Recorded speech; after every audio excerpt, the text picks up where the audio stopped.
Okay, Rachel, in the last few clips, we did some groundwork, really, some preparation. Now, let's look at some additional definitions according to standard notation that's used in this topic, okay? Here again, in blue, is an example parabola. You should recognize that. We have the x and y axis. You should recognize that I'm showing you a parabola that belongs in that special case where I said that b and c are equal to 0. So for such parabolas, they pass through the origin. They will pass through the origin. That's why this is passing through the origin. Okay? So the vertex is right there, the vertex of the thing.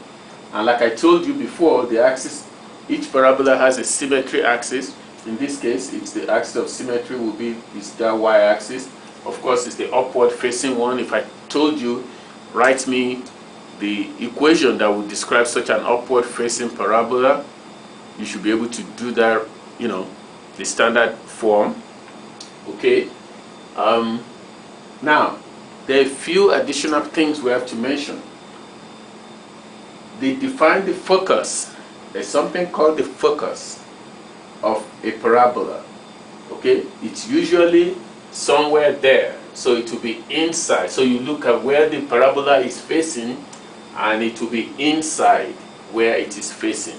Okay, some distance away from the vertex, and it will always lie on the axis of symmetry. So you cannot have the focus sitting here or sitting here. It will lie on the axis of symmetry. Okay, the focus. It's a point. Okay, just like the vertex is a point. Okay, they lie on the same line. Both the vertex and the focus lie on the same line. Okay, the axis of symmetry. Now, there's this line that I was telling you about in the last clip called the directrix. The focus is a point, the vertex is a point, but the directrix is a line. Okay? It is a line that is perpendicular to the axis of symmetry. So this is the axis of symmetry. Okay? So it's a line that has to be looking something like that. It has to be, in this case anyway, it has to be perpendicular to that. So it could have been here, it could have been here. We didn't know just based on the fact that it's perpendicular. We know its orientation. Now, how do we know exactly where it is?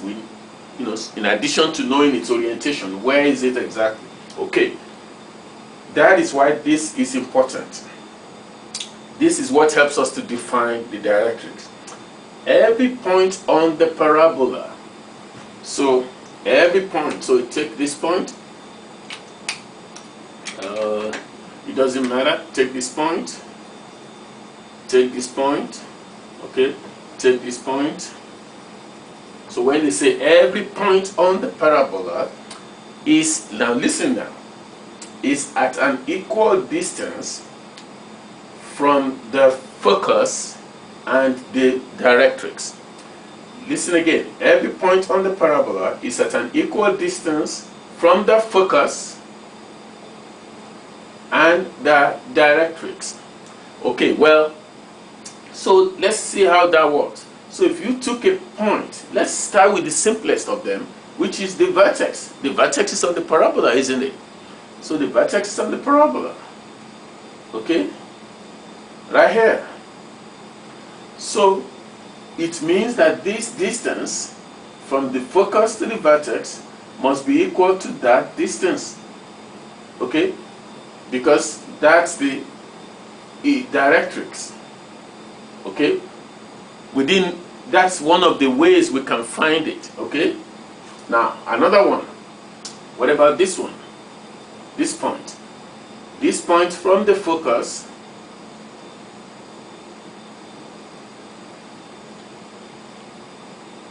that's some distance. Okay, with let's use our 3 hatches on that. Now, what does it mean for a point to be at a particular distance from a line? We know how to do the distance between a point and a point, but you must also know how to do distance between a point and a line. It just means the perpendicular. You draw a perpendicular to that line from that point. Draw a perpendicular. So that's the distance of this point from this line. You draw a perpendicular to the line, and therefore, so what this requirement is telling us is that this point on this parabola must be the same distance from the focus as it is from this line. So from this line, and that's the distance from this line. So so 3 hatches, 3 hatches. So it means this line is the same as, this distance is the same as this distance. Okay, we could do the same for this one. So that must be the same as if you drew a perpendicular down to this line.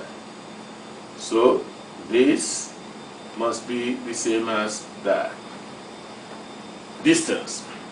Okay, you could do the same on that side. It doesn't matter. So that's the definition of a directrix. Okay, that's what defines it for us. So now we've covered some of the terminology that's used in dealing with parabolas. Okay, you got the focus, that point, you got the axis of symmetry, you've got the vertex, you've got the directrix. Now, one quick thing. Remember now that if you could have a parabola that's not passing through the origin, like I showed you in the first segment, okay, this will be a perfectly good parabola. Okay, that's okay. You can define its axis of symmetry right there.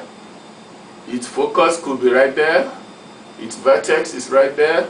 And in this case, it means that its directrix will be a line like so, right? Because it must be the vertex must be the same distance from the focus as the line. So the directrix has to be on the other side, right? So that this distance is the same as that distance. Okay? So just to show you that it doesn't, this is just for the special case when the parabola passes through the origin. But all the definitions work fine no matter where the parabola passes through. Okay? I hope that's clear.